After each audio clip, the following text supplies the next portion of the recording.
ଯଦୁମଣିଙ୍କର 245ତମ ଜୟନ୍ତୀ आज ये पालन होची कर्मस्थली बासस्थली इटामाटीटारे तार गोटे भव्य राज्यस्तरीय जयंती पालन होची। पालन करिवार उद्देश्य होची आमे जदुमणिंकर प्रतिभा जदुमणिंकर उत्कर्षता एवं जदुमणिंक पई नयागढ़ परिचित एवं ताकू आमर उत्तर पीढ़ी पाखे परिचित कराइबा पई उत्तर पीढ़ी को ए दायित्व देवा पई एवं जदुमणिंकर जीवनी एवं तांकर प्रबंध कविता ताकू पिला मानक भितर प्रचार प्रसार करने पे ये गोटे भव्य उद्यम मु आशा करुच्ची जे आमे जेहेतु जदुमणि को जो हिसाब से भव्य मंडित करने कथा करि ना तेणु ताकू आसंता वर्ष आम टे जिला स्तर में आहरी टे भव्य आकार रे पालन हम से दायित्व मु नौची एवं जो मैंने उद्योक्ता मैंने आपको पालन कर मोर अंतर कृतज्ञता जनाऊँगी। इटामाटी आमर गोटे प्रमुख स्थान नयागढ़ एवं इटामाटी जदुमणि ना रे परिचित एवं से आज आयोजक मानक मोर अंतर कृतज्ञता जनाऊँ। नमस्कार मु रोहन महापात्र जदुमणि महापात्र षष्ठ पीढ़ी दायत। तो आज देखुं आपण मैंने जदुमणि महापात्र उत्कलर घंट जे कि उत्कलर घंट भाव में परिचित लाभ कर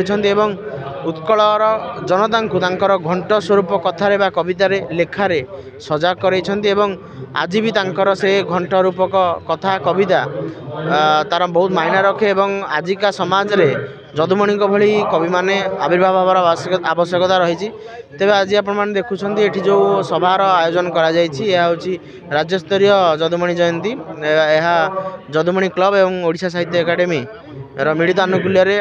दीर्घ वर्ष धरी हो आसुअछि एवं से ही क्रम ए वर्ष जदुमणि 245तम जन्म जयंती अवसर में जदुमणि जन्म जयंती पालन कराए। मुख्य अतिथि अच्छा नयागढ़ आउ जड़े गौरव तथा लेखक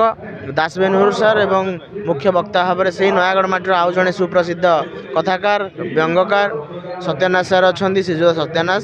एवं प्रोफेसर पूर्णचंद्र महापात्र अच्छा एवं सम्मान अतिथि तो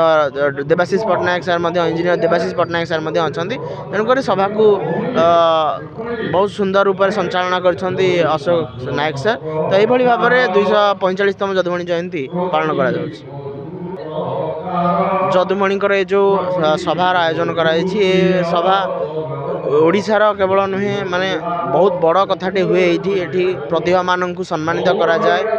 पिला मानू प्रोत्साहन स्वरूप वक्तृता प्रतियोगिता चित्रांकन प्रतियोगिता नृत्य संगीत प्रतियोगिता करा जाए। यही भाव में जो मैंने इटामाटीर ना को जस को आगू नौकरी से विशेष भाव में जदुमणि प्रतिभा सम्मान उत्कल घंट सम्मान जेहेतु उत्कल घंट जदुमणि